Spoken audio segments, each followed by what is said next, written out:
This is a bait by the Cabin Creek Bait Company, and it's called the Oval Sinkin Worm. So what we're gonna do today is go over some of the pros and cons associated with this bait, and we're gonna answer the question, will it catch fish?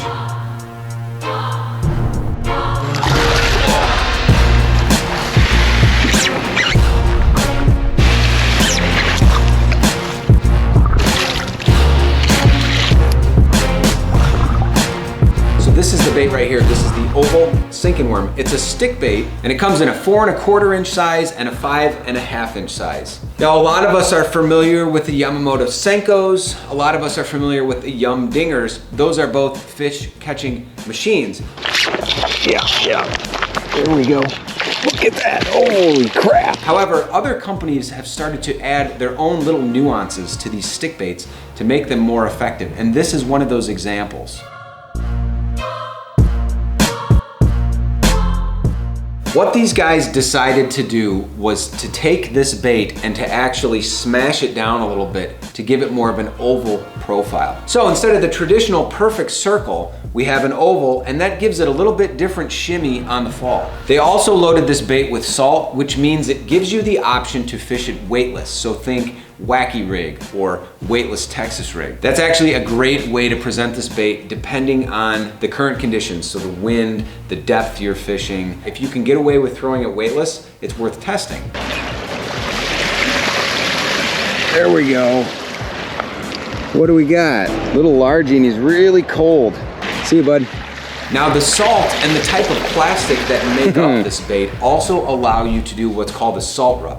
That's where you take this bait, you squeeze it tight between your two fingers, and you push back and forth. And what that does is it works the salt to the surface of the bait. That means it dulls the sheen a little bit, and it also makes the bait taste even more like blood. It brings that salt to the surface. Salt is one of the key components of blood, so it makes this bait taste even more alive when a fish takes it in. These subtle differences are what can help us get bit by finicky fish that have become conditioned to a specific type of stick bait, or in a high pressure condition.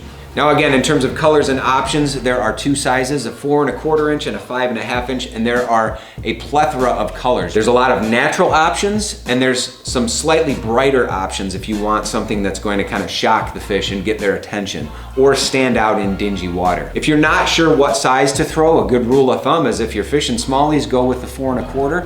If you're fishing largemouth, go ahead and go with the 5 1/2. The 4 1/4 is gonna catch everything from bass to even some larger panfish. I've had panfish attack this bait. But if you're looking for the bigger bite, go with the bigger bait.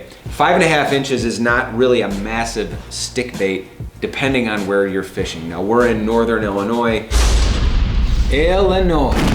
I use up to about a 6 1/2, maybe a 7, based on where I'm fishing. So I'll do the 4 1/4 in a spring and then upsize to the 5 1/2 with no problem. If you're not sure what color to select, a good rule of thumb is to find a bait that matches the bottom composition. If you're fishing in a green bottom lake that's real murky with good clarity, go with a green pumpkin, go with something that's natural. If it's sandy bottom and rock, go with something a little bit lighter. I like to go a little bit lighter with my color options when the sun is up high. If it's overcast, I'll go with something a little bit darker that's gonna silhouette better in the water, or maybe add some chartreuse or something that's a little bit brighter so it stands out. In terms of scent, there is no scent. It smells a little bit like plastic, but there's enough salt that I've had fish bite this and hang on to it. Gave me plenty of time to get a good quality hook set, no problems there. It is loaded with salt. It sinks at what I would say is a slow to moderate rate with just a 2/0 or a 3/0 hook in it if you're fishing it weightless.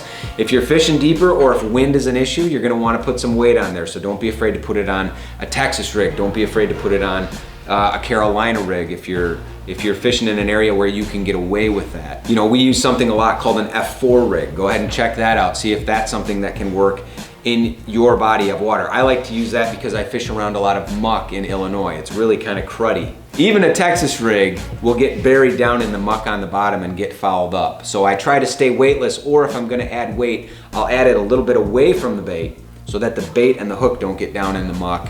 And I can pick up a lot of that stuff with the weight and keep it moving. Finally, in terms of durability and stretch, it's a durable bait. It's a tough plastic. It's not super stretchy, but it is tough. You will catch several fish on one of these unless you completely tear it or the fish flings it. You know, here's a Laztech. This stuff is super stretchy, and in some cases you'll want that, but not all cases.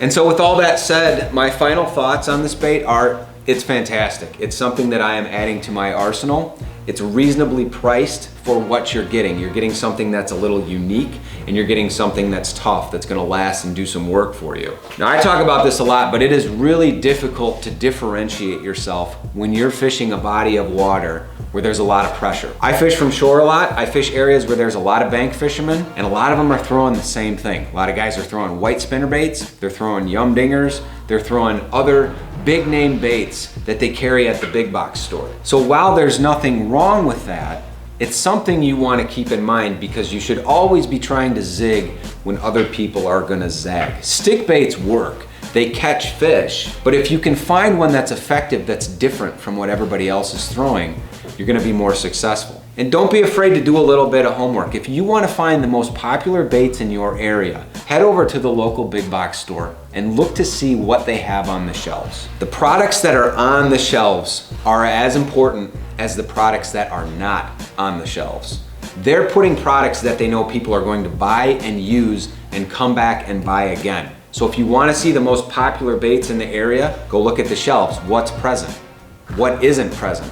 If these guys aren't present, pick up a bag and try them out. You will be glad that you did. So check them out, let me know what you think. Make sure to subscribe, make sure to hit me up in the comments, make sure to send me an email. I'd love to hear from you. We'll talk to you soon. That's funny when I do that. Let's keep getting better. I'm talking to you. Let's keep getting better. Thanks, see you in the next one. Even the Texas wig will get twapped into water. No, this is a horrible sign off.